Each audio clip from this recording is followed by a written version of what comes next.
할렐루야. 우리 옆 사람하고 인사 한번 할까요? 은혜 받읍시다. 은혜 받읍시다. 할렐루야. 오늘은 능력기도 시리즈 11번째, 하나님의 뜻을 돌이키게 하는 중보기도, 이런 제목의 말씀입니다.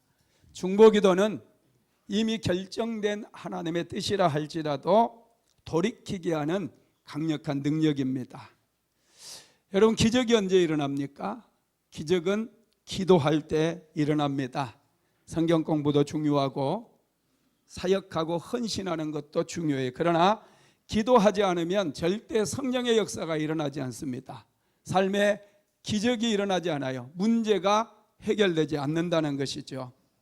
우리 대한민국 교회의 축복은 새벽 기도와 철야 기도에 있습니다. 우리 믿음의 선배들이 새벽을 깨우며 기도했고 밤을 지새우며 하나님 앞에 부르짖고 기도했어요.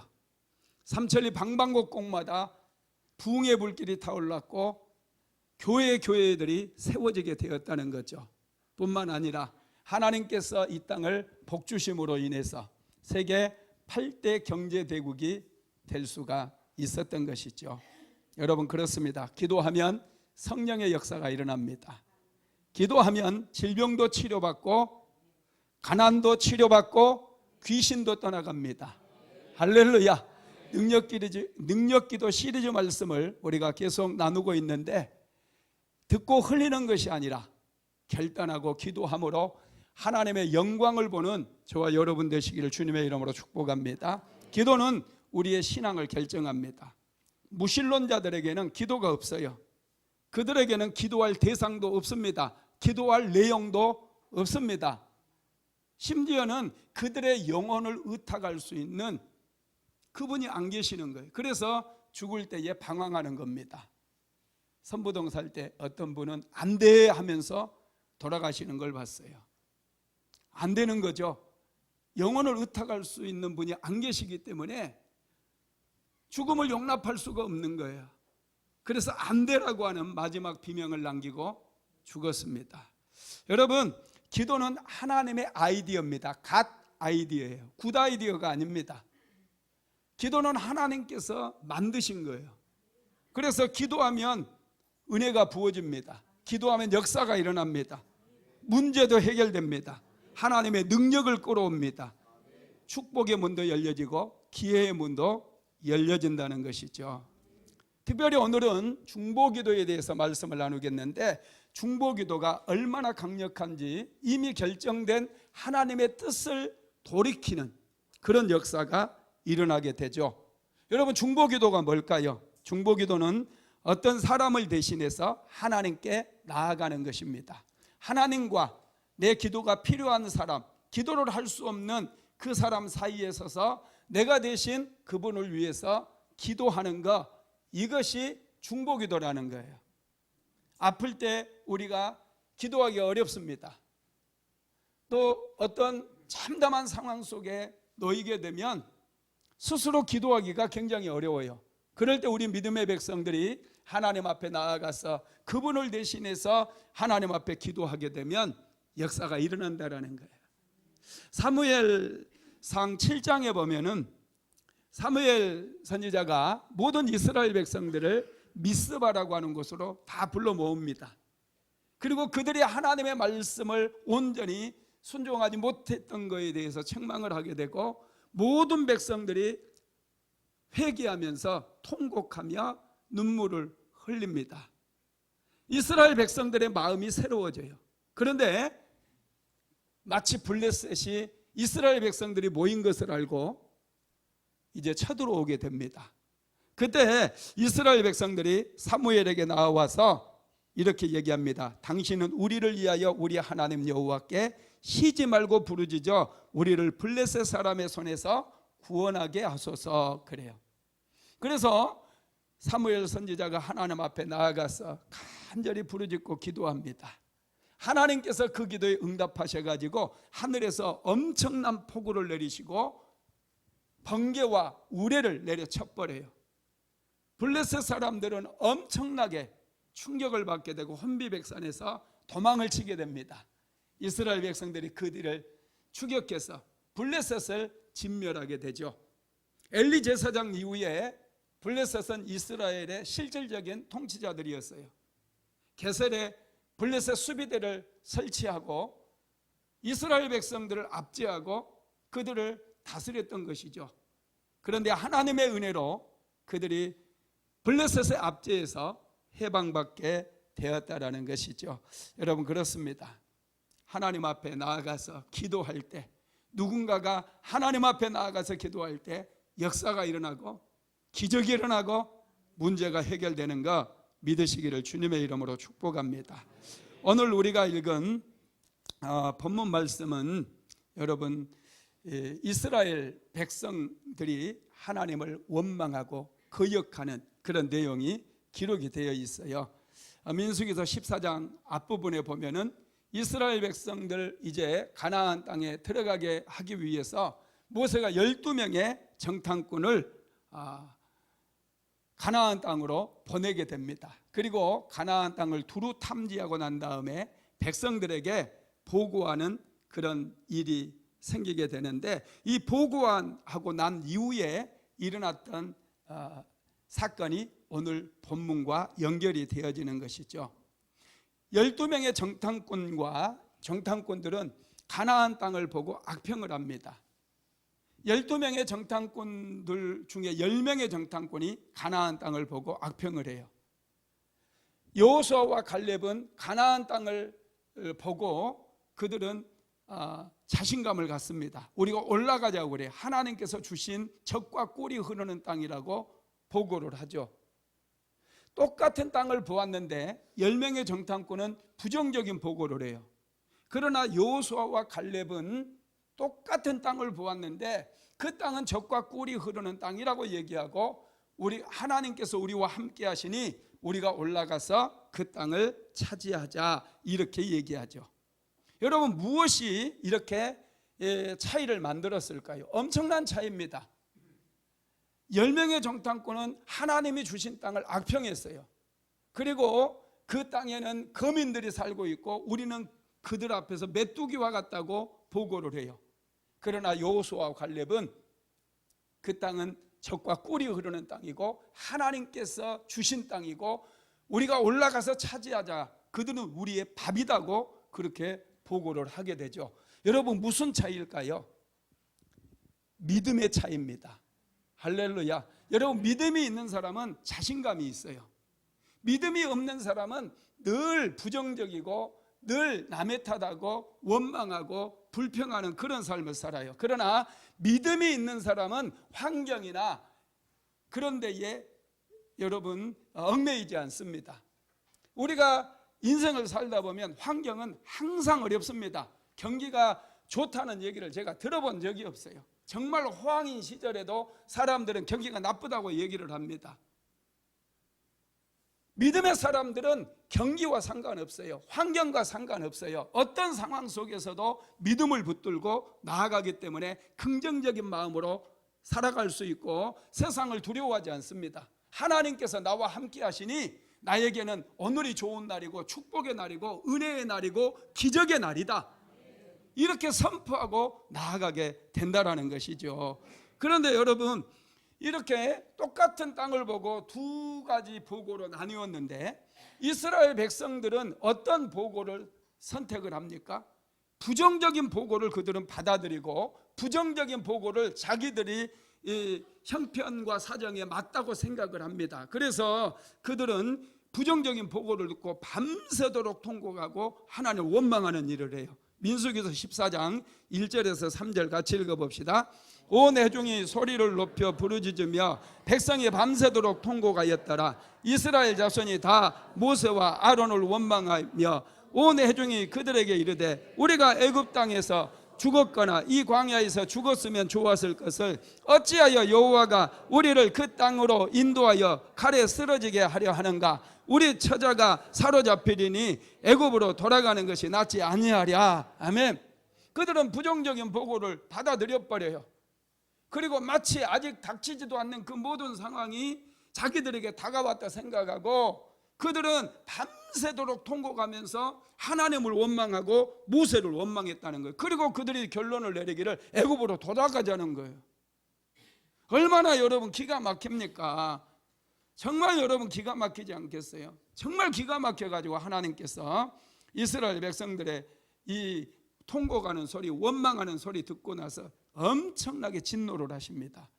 그리고 진노하셔가지고 이스라엘 백성들을 아주 진멸해버리겠다고 말씀하시는 거예요. 민수기서 14장 11절로 12절 한번 같이 읽어봅시다. 여호와께서 모세에게 이르시되 이 백성이 어느 때까지 나를 멸시하겠느냐? 내가 그들 중에 많은 이적을 행하였으나 어느 때까지 나를 믿지 않겠느냐? 내가 전염병으로 그들을 쳐서 멸하고 내게 그들보다 크고 강한 나라를 이루게 하리라. 아멘. 여러분, 하나님께서 그동안 이스라엘 백성들에게 엄청나게 많은 기적과 이사와 표적을 보여주셨다는 거예요. 그럼에도 불구하고 아직도 하나님에 대해서 전혀 모르고 하나님을 믿지도 않는다는, 이게 믿음의 문제라는 거예요. 여러분, 환경 형편 따지게 되면 믿음은 다 소용이 없어요. 우리는 믿음으로 세상을 바라봐야 돼요. 믿음으로 선택해야 돼요. 언제까지 환경에 매여가지고 환경의 종으로 살겠어요? 수련회도 여러분 마찬가지예요. 믿음으로 가는 거예요. 환경 형편 따지면 아무것도 못하는 거예요. 내가 은혜 받으리라, 내 믿음이 문제다, 나의 믿음을 키우리라 작정해야 되는 거예요. 올해는 엄청나게 많이 가요. 지금 또 신청한다고 해도 지금 자리가 없어요. 숙소가 모자라요. 외부에서도 오려고 난리가 났어요. 그런데 우리가 알아야 될 게 있다는 거예요. 왜 환경 형편 따지냐는 거예요. 믿음으로 선택해야 돼요. 은혜를 선택해야 돼요. 그래야 우리의 삶의 환경이 열려지고 기회가 열려지고 운명이 달라지고, 할렐루야, 축복의 문이 열리는 거예요. 우리는 항상 환경 형편 따지게 되면 아무것도 못해요. 차라리 믿지 않는 게 나아요. 환경 형편 따지다 눈치 보다가 제대로 은혜도 받지 못하고 축복도 받지 못한다는 거예요. 여러분, 우리 그리스도인들은 항상 믿음을 선택해야 될 줄로 믿으시기를 바랍니다. 하나님께서 하도 이 믿음 없는 이스라엘 백성들 보고 짜증을 내버리는 거예요. 그래서 모세에게 안 되겠다, 이 백성들로는 소망이 없다, 내가 이 백성 전염병을 보내서 싹 죽여버리고 싹 멸해버리고 너 한 사람을 통해서 새로운 믿음의 사람들을 내가 만들어서 큰 나라가 되고 강한 나라가 되게 만들어주겠다, 이렇게 말씀을 하고 있어요. 이 말씀을 들었던 모세는 엄청난 충격을 받습니다. 모세의 입장에서 보면 사실 괜찮거든요. 이제 자신이 믿음의 조상이 되는 거 아닙니까? 아브라함이 믿음의 조상이 되는 게 아니라 이제 모세 자기가 믿음의 조상이 돼서 아브라함의 복, 여러분, 그게 모세에게 전부 다 전가되는 거예요. 그래서 모세의 이름이 더 빛나게 되고 모세가 축복의 통로가 되고 모세가 너무 커지는 거예요. 괜찮은 제안 아닙니까? 그런데 모세는 너무 충격을 받아요. 그래서 하나님 앞에 나아가서 이제 중보하면서 기도하게 되는데, 이 큰 위기 앞에서 모세는 어떻게 기도했느냐? 첫째, 하나님과 이스라엘 백성 사이에 서서 중보하면서 기도를 시작합니다. 그 중보 기도가 오늘 본문이에요. 민수기서 14장 13절부터 19절이 모세가 한 중보 기도인데, 우리 다시 한번 천천히 읽어보겠습니다. 모세가 여호와께 여짜오되 애굽인 중에서 주의 능력으로 이 백성을 인도하여 내셨거늘 그리하시면 그들이 듣고 이 땅 거주민에게 전하리이다. 주 여호와께서 이 백성 중에 계심을 그들도 들었으니 곧 주 예수께서 대면하여 보시며 주의 구름이 그들 위에 섰으며 주께서 낮에는 구름 기둥 가운데에서 밤에는 불 기둥 가운데에서 그들 앞에 행하시는 것이니이다. 이제 주께서 이 백성을 하나같이 죽이시면 주의 명성을 들은 여러 나라가 말하여 이르기를 여호와가 이 백성에게 주시기로 맹세한 땅에 인도할 능력이 없었으므로 광야에서 죽였다 하리이다. 이제 구하옵나니 이미 말씀하신 대로 주의 큰 권능을 나타내시옵소서. 이르기를 여호와는 노하기를 더디하시고 인자가 많아 죄악과 허물을 사하시나 형벌받을 자는 결단코 사하지 아니하시고 아버지의 죄악을 자식에게 갚아 3, 4대까지 이르게 하리라 하셨나이다. 구하옵나니 주의 인자의 광대하심을 따라 이 백성의 죄악을 사하시되 애굽에서부터 지금까지 이 백성을 사하신 것 같이 사하시옵소서. 아멘. 모세는 지금 이 참담한 상황 속에서 이스라엘 백성들이 원망하고 불평하고 남의 탓하는 그런 참담한 상황 속에서 하나님께서 그 백성을 전부 진멸해버린다고 이미 마음을 정하고 확정해버린 그런 상태예요. 그 상태에서 하나님 앞에 나아가서 모세는 하나님께 기도하기 시작했다는 거예요. 하나님 앞에 원망하고 불평하는 그 사람들을 품고 나아가서 하나님 앞에 간절히 기도하기 시작합니다. 하나님, 주변에 있는 모든 백성들이 하나님께서 이스라엘 백성들을 애굽의 종살이에서 해방시키신 거 다 알거든요. 하나님께서 불기둥으로 구름기둥으로 지금까지 인도한 거 다 알거든요. 그런데 하나님께서 이 백성들을 다 진멸하시면 그 백성들이 뭐라고 생각하겠습니까? 하나님께서 능력이 모자라 가지고 도저히 감당할 수 없으니 이 백성들 다 광야에서 죽게 하신 거 아니겠습니까? 그렇게 모세가 하나님 앞에 나아가서 중보하면서 기도했다라는 거예요. 그럴 때 여러분, 하나님께서 은혜를 베풀어 주십니다. 그런데 이 기도는요, 이 모세의 기도는 한 번 있었던 게 아니에요. 이미 출애굽기에서도 한 번 있었던 기도입니다. 이스라엘 백성들이 시내산에 도착해 가지고 모세가 율법을 받기 위해서 시내산 꼭대기에 올라가요. 그곳에서 40일을 머물면서 하나님과 교제를 하죠. 그리고 십계명의 말씀을 비롯해서 율법을 받고요, 또 성막 설계도까지 받게 되죠. 그런데 시내산 아래에 있었던 이스라엘 백성들은 두려워지는 거예요. 모세가 산에 올라가더니 깜깜무소식이에요. 내려올 생각을 하지 않아요. 10일이 지나면 올 건가, 20일이 지나면 올 건가. 그들이 기다리고 기다렸는데 내려오지를 않는 거예요. 그래서 두렵고 불안해가지고 아론을 찾아가서 우리를 애굽 땅에서 인도해낸 신을 만들자. 그래서 그들이 금붙이들을 모아가지고 만들었던 게 금송아지라는 거예요. 그들이 금송아지를 만들어가지고 우리를 애굽 땅에서 인도해낸 여호와로다 그러면서 금송아지에게 막 절을 하고 금송아지를 섬기고 있습니다. 그때 하나님께서 그 백성들을 보시고 엄청나게 진노를 하신 거예요. 그래서 이 백성들을 내가 다 쓸어버리겠다. 그리고 모세 너를 통해서 새롭게 출발하겠다. 그렇게 말씀을 하시게 되죠. 한번 읽어볼까요? 출애굽기 32장 9절에서 10절입니다. 여호와께서 또 모세에게 이르시되 내가 이 백성을 보니 목이 뻣뻣한 백성이로다. 그런즉 내가 하는 대로 두라. 내가 그들에게 진노하여 그들을 진멸하고 너를 큰 나라가 되게 하리라. 아멘. 하나님께서 두 번이나 이스라엘 백성들을 다 진멸하겠다고 그렇게 말씀하는 그런 상황이에요. 그런 상황 속에서 모세는 하나님 앞에 갑니다. 무릎을 꿇습니다. 그리고 백성들을 위해서 기도합니다. 이게 여러분 믿음이라는 거예요. 답답한 일이 많아요. 가정에도 그렇고 자녀들을 봐도 답답하고 믿지 않는 자녀들, 믿지 않는 형제들 답답하지 않습니까? 답답한 채로 있으면 안 돼요. 그분들을 품고 하나님 앞에 나와서 하나님께 중보하면서 하나님, 내 아들을, 내 딸을, 내 형제들을, 내 부모를 하나님이 생각하여 주옵소서. 저들도 하나님의 백성이 아닙니까? 여러분, 기도의 대가를 지불해야 돼요. 대가 없이 이루어지는 건 없어요. 우연히 존재하는 건 없습니다. 우연한 결과가 만들어지는데 그건 좋은 결과가 만들어질 수 없어요. 좋은 결과는 반드시 내가 정당한 대가를 지불하고 더 많이 지불하게 될 때 좋은 열매를 맺을 수가 있다는 거예요. 두 번째로 모세는 진노를 거두어달라고 하나님께 기도합니다. 민수기서 14장 13절에서 16절 읽어봅시다.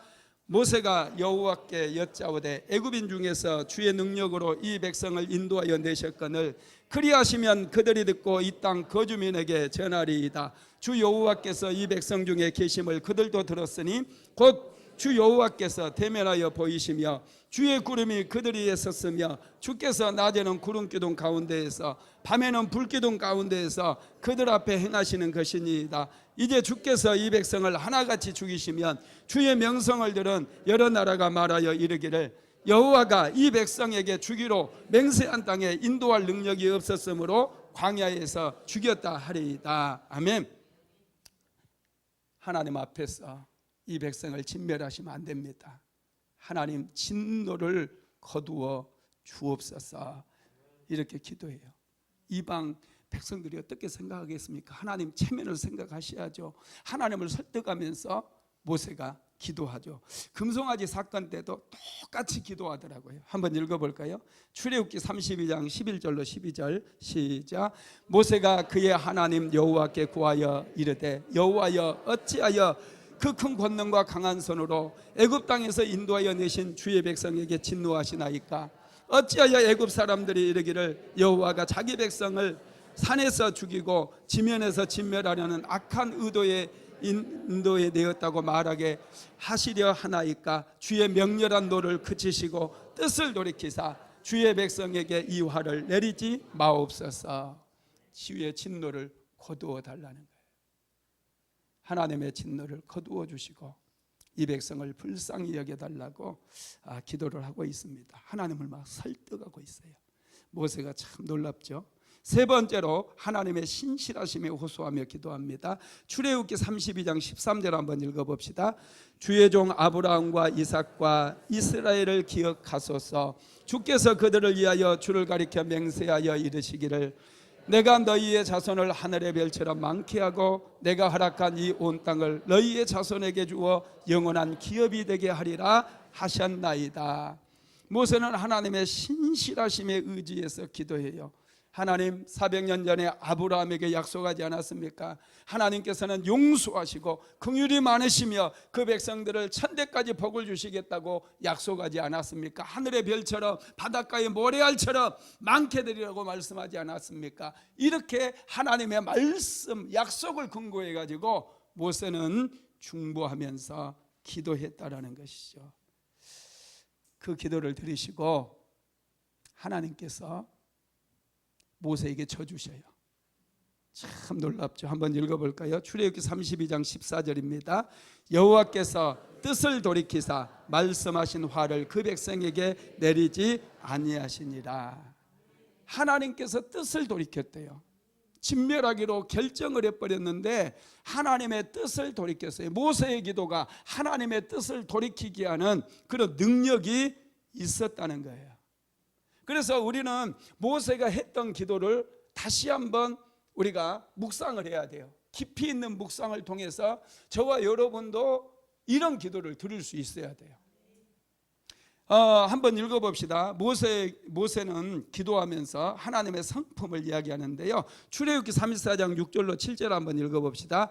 여호와께서 그의 앞으로 지나가시며 선포하시되 여호와로다 여호와로다 자비롭고 은혜롭고 노하기를 더디하고 인자와 진실이 많은 하나님이라. 인자를 천대까지 베풀며 악과 가실과 죄를 용서하리라. 그러나 벌을 면제하지 아니하고 아버지의 악행을 자손 3, 4대까지 보응하리라. 아멘.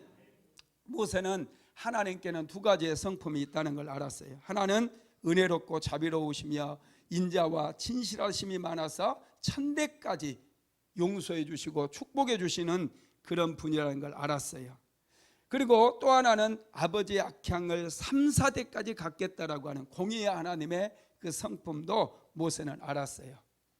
그런데 모세가 붙잡았던 아버지의 성품은 하나님은 자비하시고 인애가 풍성하시고 긍휼이 많으신 하나님이라는 그 성품을 붙잡았어요. 그래서 그 성품을 얘기하면서 하나님 이 백성을 불쌍히 여겨 주시옵소서.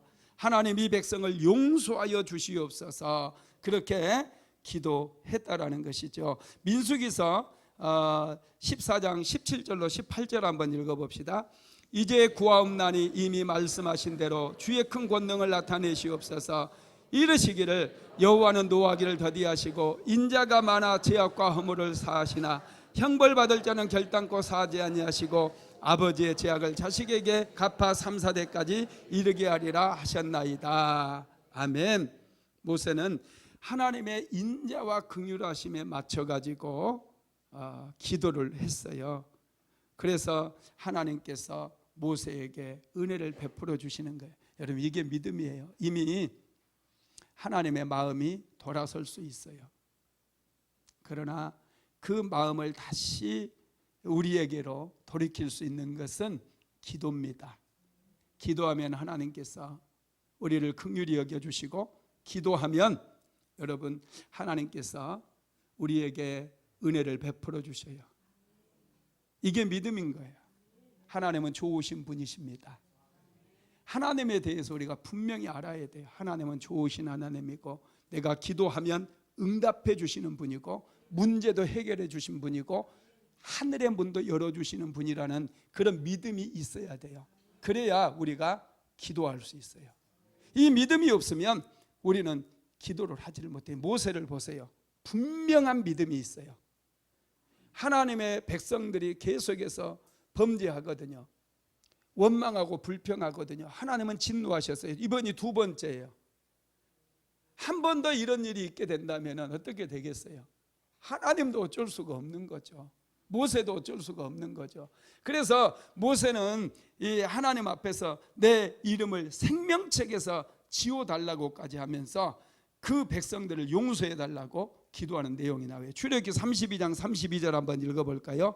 그러나 이제 그들의 죄를 사하시옵소서. 그렇지 아니하시오면 원하건대 주께서 기록된 책에서 내 이름을 지워버려 주옵소서. 하나님의 은혜를 구하고, 하나님은 좋으신 분이시기 때문에 반드시 이스라엘 백성들을 용서해 주실 것을 믿으면서 기도하지만은, 그럼에도 불구하고 하나님 이 백성을 용서하지 못하시겠다면 그 벌을 나에게 주시옵소서. 내가 대신 받겠습니다. 그러나 이스라엘 백성들에게는 자비를 베풀어 주시고 긍휼을 베풀어 주시옵소서. 이렇게 모세가 기도하고 있는 거예요. 저와 여러분도 기도해야 돼요. 자녀들의 믿음을 위해서도요. 또 일이 잘 안 풀리잖아요. 요즘 경제적으로 침체가 오고 어려운 상황들이 찾아오고 가족들 중에 아픈 사람이 있고, 이런 상황 속에서 여러분 우리가 잠잠히 있으면 안 돼요. 마귀가 속이는 거예요. 마귀는 위기의식을 빼앗아가요. 그래서 지금 상당히 위기의식 속에 살고 있으면서도 평안하다 평안하다 평안하다 평안하다 이렇게 외쳐줘요. 그러다 보니 속는 거예요. 그렇지 않습니다. 지금 우리는 치열한 영적 전쟁의 한복판에 살고 있어요. 평안을 누리고 있다면 거짓 평안이에요. 매일마다 사랑하는 남편을 위해서 중보하면서 기도하십시오. 여러분들의 남편의 잠재력이 개발돼요. 지금보다 10배나 되는 연봉을 가져다 줄 수 있어요. 여러분들의 자녀들이 별 볼 일 없이 살아가기를 원한다면 그냥 내버려둬도 돼요. 그러나 정말로 믿음의 사람이 되기를 원한다면 깨어서 중보하며 기도해야 돼요. 자녀들을 야단친다고요? 말로 여러분들의 자녀가 변화될 것 같습니까? 천만의 말씀입니다. 하나님의 말씀 안에서 새로워지고 하나님께서 주시는 은혜로 변화되는 거예요. 하나님의 사람으로 변화될 수가 있다라는 거예요. 환경이 열려질 수가 있다라는 거예요. 하나님께서는 이렇게 자기의 생명책에서 자기를 지워버릴지언정 이스라엘 백성들에게는 용서를 달라고 기도했던 모세의 기도에 응답해 주셔요. 민수기서 14장 20절도 한번 읽어봅시다. 여호와께서 이르시되 내가 내 말대로 사하노라. 아멘. 모세의 중보기도가 하나님의 마음을 움직였다는 거예요. 이스라엘 백성들을 용서해 주십니다. 다시 한번 기회를 주십니다. 하나님은 좋으신 하나님이셔요. 우리를 용서해 주시고 우리에게 다시 한번 기회를 주시는 거예요. 우리가 믿음의 사람으로 설 수 있도록 기회를 주신다는 사실을 믿으시기 바랍니다. 모세는 이제 하나님의 응답을 받고 나서 거기에서 멈추지 않습니다. 이스라엘 백성들이 이제 가르쳐야 돼요. 언제까지 이스라엘 백성들이 하나님을 신뢰하지 못하고 믿지 못하고 원망하며 불평하며 살아가겠어요? 원망하고 불평하다가 지금 자칫 잘못했으면 다 죽을 뻔했잖아요. 전멸할 뻔했거든요. 그래서 이스라엘 백성들에게 이제 모세는 하나님에 대해서, 또 이스라엘 백성들이 누구인가에 대해서, 그들의 대적이 누구인가에 대해서 분명하게 그들을 가르쳐 주는 것이죠. 먼저 이스라엘 백성들의 정체성을 심어줍니다. 정체성이 뭡니까? 어떤 존재가 본질적으로 가지고 있는 특징을 정체성이라고 얘기합니다. 이스라엘 백성들은 더 이상 애굽의 종이 아니에요. 하나님께서 그들을 하나님의 백성으로 삼아 주셨어요. 저와 여러분도 마찬가지예요. 평범한 인생이 아닙니다. 저와 여러분은 하나님께서 특별히 선택해서 구별해서 하나님의 자녀로 삼아주신 하나님의 백성인 것을 믿으시기 바랍니다. 우리의 신분이 달라졌어요. 그래서 우리는 종처럼 살아서는 안 돼요. 남의 탓이나 하고 맨날 어려움을 만나면 낙심하고 좌절하고 실패했다고 그냥 퍼질러 버리면 안 된다는 거예요. 우리는 믿음의 사람처럼 생각하고 믿음의 사람처럼 꿈을 꾸고 믿음의 사람처럼 살아가야 돼요. 그래야 하나님의 은혜가 부어지게 된다라는 것입니다. 우리가 인생을 살아갈 때 반드시 알아야 될 세 가지가 있어요. 첫째는 하나님은 어떤 분인가입니다.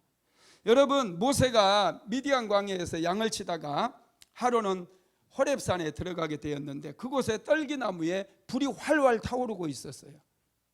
가까이 다가갔더니 하나님께서 말씀하십니다. 모세야 모세야, 내가 선 땅은 거룩한 땅이니 네 발에서 신을 벗어라. 신을 벗으라고 그랬어요. 신을 벗었습니다. 그랬더니 하나님께서 모세에게 너는 애굽으로 내려가서 내 백성 이스라엘을 애굽에서 건져내라 이렇게 말씀해요. 그때 모세가 하나님의 이름을 물어봅니다. 당신은 이름이 무엇입니까? 그때 하나님께서 이렇게 대답하죠. 출애굽기 3장 14절 한번 읽어봅니다. 하나님이 모세에게 이르시되 나는 스스로 있는 자니라. 우리는 하나님에 대해서 알아야 돼요. 하나님에 대한 지식이 있는 사람은 하나님을 믿는 거예요. 하나님을 신실하게 의지하는 거예요. 위기를 만났을 때 믿음의 사람이라 할지라도 두 종류로 갈려버려요. 위기를 만났을 때 하나님 앞에 엎드리는 사람은 하나님을 아는 사람이에요. 하나님이 어떤 분인가를 분명히 알고 지식이 있기 때문에 사람 찾아다니지 않아요. 환경 형편 따라서 움직이지 않아요. 절대적으로 하나님 앞에 엎드려서 하나님께 기도한다는 거예요. 그러나 교회를 다닌다 할지라도 하나님에 대해서 전혀 모르는 사람들은 환경을 따라가 버려요. 형편을 따라가 버려요. 사람을 찾으러 다녀요. 사람 앞에 가요. 여러분, 그렇습니다. 우리는 하나님에 대한 지식이 있어야 돼요. 이스라엘 백성들의 문제가 뭡니까? 여러분, 이스라엘 백성들은 하나님에 대해서 잘못된 생각을 가지고 있었어요. 민수기서 14장 3절 한번 읽어봅시다. 어찌하여 여호와가 우리를 그 땅으로 인도하여 칼에 쓰러지게 하려는가? 우리 처자가 사로잡히리니 애굽으로 돌아가는 것이 낫지 아니하랴. 아멘. 이스라엘 백성들이 지금 하는 얘기를 들어보세요. 하나님께서 우리를 그 땅으로 인도하여 가나안 사람들의 칼에 쓰러지게 하고 우리 처자가 사로잡혀 그들의 종이 되게 하시는 거 아니냐, 지금 이렇게 생각하고 있는 거. 하나님에 대한 지식이 전혀 없어요. 하나님께서 애굽의 종세라고 있는 이스라엘 백성들을 10가지의 재앙으로 지금 건져냈잖아요. 그래서 가나안 땅에 가서 그들의 칼에 죽게 하기 위해서 그렇게 고생해가지고 건져냈습니까? 그들의 처자가 종살이나 하라고 건져냈습니까? 하나님에 대한 지식이 없다 보니까 이런 소리나 하고 있다라는 거예요. 그러면서 그들이 하는 말이 애굽으로 돌아가는 것이 더 낫다, 애굽에서 종살이 했던 게 더 낫다, 이렇게 얘기하고 있는 거예요. 하나님을 전혀 몰라요. 하나님을 오해하고 있어요. 하나님이 죽게 하시는 하나님이십니까? 아니에요. 하나님은 좋으신 하나님이에요. 이스라엘 백성들에게 젖과 꿀이 흐르는 그 땅을 주시고 그 땅의 주인이 되게 만들고 그들을 존귀한 자로 삼아주기 위해서 그들을 불러냈다는 거예요. 여러분, 한번 읽어볼까요? 민수기서 14장 21절로 22절 한번 읽어보겠습니다. 그러나 진실로 내가 살아있는 것과 여호와의 영광이 온 세계에 충만한 것을 두고 맹세하노니 내 영광과 애국과 광야에 행한 이 내 이적을 보고도 이같이 10번이나 나를 시험하고 내 목소리를 청종하지 아니한 그 사람들은, 아멘, 하나님께서 이스라엘 백성들을 인도하기 위해서 애굽의 10가지의 재앙도 내렸고, 여러분, 홍해바다도 갈랐고, 광야에서 반석을 깨뜨려서 생수의 강이 터져 나오게 하셨고, 이런 기적들을 행하셨다라는 거 아닙니까? 그런데 그런 기적들을 보고도 아직도 믿지 못한다는 거예요. 여러분, 성경에 많은 기적들이 일어났어요. 예수님께서 안진병에도 일으키고 소경의 눈도 뜨게 하셨어요. 할렐루야. 혈루병 여인도 고쳐주셨어요. 이런 많은 기적들을 우리가 보고서도 여전히 의심하고 있다면 이건 잘못된 신앙이라는 거예요. 우리가 언제 기적을 경험하느냐? 믿음이 성장할 때예요. 성경에 기록된 믿음의 사람들을 보면서 우리는 믿음을 배워야 돼요. 그리고 우리의 믿음을 키워나가게 될 때 우리도 기적의 주인공이 될 수가 있다는 것입니다. 여러분, 그래서 이스라엘 백성들이 하나님에 대해서 모르고 헛발질하는 그런 삶을 살는 그 모습을 보고 하나님께 책망하시는 거죠. 여러분, 그런데 여호수아와 갈렙은 달랐잖아요. 여호수아와 갈렙은 하나님은 전능하시고 하나님께서 적과 꿀이 흐르는 곳으로 자기들을 인도했다라는 것을 알고 있어요. 그래서 이렇게 고백합니다. 민수기서 14장 8절에서 9절 같이 읽어봅시다. 여호와께서 우리를 기뻐하시면 우리를 그 땅으로 인도하여 들이시고 그 땅을 우리에게 주시리라. 이는 과연 적과 꿀이 흐르는 땅이니라. 다만 여호와를 거역하지는 말라. 또 그 백성을 두려워하지 말라. 그들은 우리의 먹이라. 그들의 보호자는 그들에게서 떠났고 여호와는 우리와 함께 하시느니라. 그들을 두려워하지 말라. 아멘. 여러분, 얼마나 놀라운 고백입니까? 하나님께서 우리를 기뻐하시면 반드시 그 땅으로 우리를 인도해 주신다는 거예요. 그 땅은 과연 적과 꿀이 흐르는 땅이라는 거예요. 그 백성들을 두려워하지 말래요. 그들의 보호자는 떠나버렸고 하나님은 우리와 함께 하시니 그들은 우리의 밥이 돼, 우리의 먹이래요. 얼마나 놀라운 고백입니까? 하나님을 아는 사람들은 이런 고백이 나와요. 이런 믿음이 생기는 거예요. 그래서 세상과 타협하지 않아도 얼마든지 하나님께서 주신 축복 가지고 우리는 더 잘 된다는 사실을 믿기 때문에 자신감이 있어요. 기적을 한 번도 경험해보지 못하면 신앙생활을 해도 자신감이 없습니다. 기도 응답도 못 받았는데 어떻게 자신감이 생기겠어요? 계속해서 하나님께서는 우리에게 은혜를 베풀어 주시고 또 베풀어 주시고 또 은혜를 베풀어 주시고 또 내일은 더 큰 은혜를 예비하고 계시는데 그 놀라운 은혜를 내가 경험하지 못하고 산다는 것은 불행한 일 아닙니까? 그러다 보니 우리가 자꾸 위축되어지고 아주 작아져요. 세상 사람들보다 오히려 더 작게 생각하고 꿈도 없이 그렇게 인생을 살아간다는 거예요. 여러분, 자신감을 가지십시오. 하나님은 지금도 살아계시고 나를 좋아하셔요. 여러분들에게 복을 주시기를 원해요. 좋은 것을 주시기를 원한다니까요. 그런 하나님, 이 상천하지의 유일하신 하나님, 전능하신 하나님, 모든 것을 다 알고 계시는 전지하신 하나님을 우리가 믿고 있는 거예요. 그런 하나님을 믿으면서 왜 자신감이 없습니까? 자신감을 가지십시오. 하나님께서 축복해 주셔요. 하나님께서 축복해 주시면 감당할 사람이 없어요. 인생을 작게 보지 마세요. 믿음 있는 사람은 시야를 키워야 돼요. 꿈을 크게 가져야 돼요. 내 입을 넓게 열라. 내가 채우리라. 할렐루야. 전능하신 하나님께서는 두려워하지 말라고 그래요. 세상을 보고 두려워하지 마십시오. 두 번째로는 나는 누구인가에 대해서 알아야 돼요. 이스라엘 민족들은 자신들에 대해서 어떻게 생각하는지 볼까요? 민수기서 13장 33절 한번 읽어봅시다. 거기서 네피리 무손인 아낙 자손의 거인들을 보았나니 우리는 스스로 보기에도 메뚜기 같으니 그들이 보기에도 그와 같았을 것이니이다. 이스라엘 백성들은 자기의 눈으로 자기 자신들을 보는 거예요. 그리고 가나안 땅에 살고 있는 아낙 자손들을 보니까 자신들은 메뚜기처럼 보이는 거예요. 별 볼 일 없는 사람처럼 보이는 거예요. 여러분, 정말로 그렇습니까? 아니거든요. 우리는 하나님의 자녀로 이미 우리는 신분이 변화되어 버린 거예요. 왜 이걸 못 믿습니까? 내 자신에 대해서 분명한 정체성이 있어야 돼요. 내가 여전히 제 종입니까? 이스라엘 백성들이 지금도 애굽에 종살이 하고 있습니까? 아니잖아요. 애굽의 종살이에서 해방되어서 시내산에서 하나님과 언약이 체결되었고 그들은 하나님의 백성이 되었어요. 이 사실을 왜 그들은 받아들이지 못하고 자꾸 메뚜기 자상을 가지고 자신들을 메뚜기처럼 바라보느냐는 거예요. 저와 여러분도 이미 예수를 믿을 때 하나님의 자녀로 신분이 변화됐어요. 자신감 가지십시오. 여러분, 때로는 일이 잘 안 풀릴 때도 있어요. 하나님께서 우리에게 고난을 통해서 우리를 연단시키고 마침내 정금과 같이 우리를 하나님의 사람으로 쓰시기 위해서 어려운 문제 다가오게 하시고 갑자기 실직을 당하게도 하시고 질병으로 고통을 당하게도 하시는 거예요. 그러나 믿음을 지키면 우리는 마침내 승리해요. 믿음으로 우리가 행하고 믿음으로 말하고 믿음으로 선포하게 되면 새로운 길이 열려지게 된다라는 것입니다. 이스라엘 백성들은 스스로를 너무 열등하게 생각했어요. 완전히 자신감은 다 잃어버렸어요. 옛날에 애굽에서 종살이했던 그 모습 그대로 돌아가 버리고 말았어요.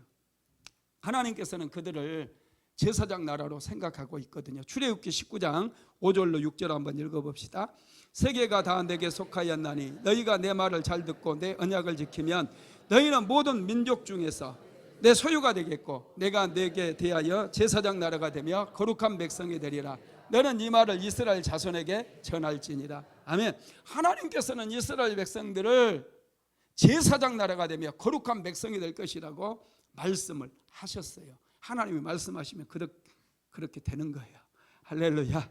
여러분, 저와 여러분도 그리스도 예수 안에서 새로운 피조물이 됐어요. 이전 것은 지나갔으니 보라 새 것이 되었도다. 우리는 새 사람으로 변화받은 것을 믿으시기 바랍니다. 그래서 자신감이 필요해요. 여러분 절대 잘못될 일 없어요. 할렐루야. 자신감 가지시기 바랍니다. 내가 실패하는 것도 은혜라고 고백할 때가 있어요. 내가 그렇게 기도했는데 응답이 안 됐던 거, 와 그게 은혜였다고 간증할 때가 있다니까요. 누구는 뭐 처음부터 기도가 하면 응답이 다 되고 그랬습니까? 아니에요. 제가 21년 동안 기도했어요. 매일마다 하나님 앞에 기도했어요. 여러분 지나놓고 보니까 그 힘들었던 과정마저도 하나님께서 전부 은혜로 채워주셨다는 것을 알게 된 것입니다. 세 번째로 우리가 알아야 될 게 우리의 대적이 누구인가예요. 이스라엘 백성들의 문제가 뭐냐면 적을 과대평가합니다. 하나님의 눈으로 우리가 적을 바라볼 수 있어야 되는데 세상의 눈으로 받아보니 적이 너무 커 보이는 거죠. 민수기서 13장 32절로 33절 같이 읽어볼까요? 이스라엘 자손 앞에서 그 정탐한 땅을 악평하여 이르되 우리가 두루다니며 정탐한 땅은 그 거주민을 삼키는 땅이요 거기서 본 모든 백성은 신장이 장대한 자들이며 거기서 네피슴의 후손인 아낙 자손의 거인들을 보았나니 우리는 스스로 보기에도 메뚜기 같으니 그들이 보기에도 그와 같았을 것이니이다. 아멘. 아낙 자손들을 보았는데 세상의 눈으로 보니 그들의 성벽은 견고했고 그들은 거인들이었어요. 그들 앞에서 그들은 초라해지는 거예요. 그런데 여러분 우리가 하나님의 눈으로 볼 수 있어야 돼요. 하나님께서 그 가나안 족속들을 볼 때 그들은 진멸돼야 될 죄인들이에요. 얼마나 하나님께서 그 땅의 제약들이 관영했던지 그 땅에 살고 있었던 모든 백성들 하나도 남김없이 다 진멸하라고 그랬거든요. 그들은 하나님의 진멸당할 대상이라는 것을 그들은 알지를 못한 거예요. 여러분, 저와 여러분은 내 자신에 대해서도 알아야 되고 하나님에 대해서 알아야 되지만 우리의 대적에 대해서 알아야 돼요. 지금은 영적 전쟁의 시대입니다. 치열하게 우리가 대가를 지불하면서 기도해야 돼요. 영적 전쟁을 해야 됩니다. 우리는 반드시 승리하게 돼요. 우리는 싸우기만 하면 승리. 왜냐하면 예수님께서 이미 십자가에서 승리해버린 싸움이에요. 이 전쟁은 승리를 거뒀어요. 그러나 우리는 전투를 하는 거예요. 전쟁이 끝나도 각 지역에 이제 폐잔병들 다 정리하는 그런 전투가 계속되지 않습니까? 저와 여러분은 이 폐잔병들을 다 정리해버리는 그런 영적 전투를 계속해서 하게 되어질 때 우리는 승리를 거두게 된 줄을 믿으시기 바랍니다. 마귀와 사탄을 지나치게 과대평가하지 마십시오. 우리는 아무것도 아닌 것 가지고요 막 쫄아버릴 때가 많아요. 제가 어렸을 때는 고무신 하나로 엄청 쫄았던 적이 있어요. 이런 여름에 이제 애들 그 냇가에 가서 막 멱을 감잖아요. 멱 감다가 고무신 이제 거기에 유리 조각 같은 게 있으니까 꼭 밟아서 발을 많이 베거든요. 그래서 고무신 신고 다니는데 고무신을 꼭 신고 들어가요. 그럼 어떤 일이 일어나요? 벗겨져 가지고 아무리 찾아도 찾을 수가 없는 거예요. 그것 때문에 이제 집에 들어가지를 못하고 고무신 잊어버렸다고 이제 얼마나 야단 맞고 너 집 나가라고 그래버리고 그러니 쫄아가지고 말도 못하고 몇 날 며칠 그 신발 한쪽만 신고 다니고 그것 때문에 얼마나 힘들었는지. 그 고무신이 별겁니까? 여러분 은혜 받고 축복 받으니 지금 내 신발이 몇 켤레가 되는지 몰라요. 마음만 먹으면 신발 가게를 인수할 수 있어요. 그랬는데 어렸을 때는 그 고무신 한 짝 때문에 집에도 못 들어가고 막 아유 할렐루야. 여러분 그렇습니다. 별거 아니에요. 예, 어둠의 영들 별거 아닙니다. 여러분들이 기도를 하지 못하다 보니 막 별거 아닌 것 때문에 쫄아버리고 마음이 콩알만해져 버려요. 그런데 아무것도 아니에요. 자신감을 가지십시오. 믿음으로 하나님 앞에 구하게 되기를 주님의 이름으로 축복합니다. 요한일서 4장 4절 한번 읽어볼까요? 자녀들아 너희는 하나님께 속하였고 또 그들을 이기었나니 이는 너희 안에 계신 이가 세상에 있는 자보다 크심이라. 아멘. 너희는 하나님께 속했다는 거예요. 또 그들을 이겼다는 거예요. 하나님께 속한 자들은 다 어둠의 영들을 이긴 줄 믿으시기 바랍니다. 자신감을 가지십시오. 용기를 내십시오. 기도하는 자 실패할 수 없어요. 기도하는 자, 끈질기게 기도하는 자 반드시 새로운 길을 만나게 되고 반드시 형통의 복을 누리게 되어집니다. 말씀을 마무리하겠습니다. 하나님께서는 사랑으로 중보 기도하는 사람을 찾으시에요. 모세는 하나님과 백성들 사이에서 이스라엘 백성들을 용서해 달라고 기도를 하기 시작했어요. 하나님, 내 생명책에서 이름이 지어진다 할지라도 이 백성은 하나님 용서해 주셔야 됩니다. 간절히 기도합니다. 여러분, 예수님께서는 이미 십자가에 친히 못 박혀 죽으셨어요. 우리의 모든 죄값을 다 치러주셨습니다. 그리고 지금도 하늘 보좌 우편에서 우리를 위해서 중보하고 계셔요. 예수님이 우리를 위해서 친히 기도하고 계신다는 거예요. 그러니 자신감을 가지시기 바랍니다. 우리가 믿는 하나님은 지금도 살아서 역사하시는 하나님이에요. 날마다 우리를 도와주시고 우리에게 좋은 것 주시고 복을 주시는 하나님이심을 믿고 기도해서 승리하는 저와 여러분 되시기를 주님의 이름으로 축복합니다.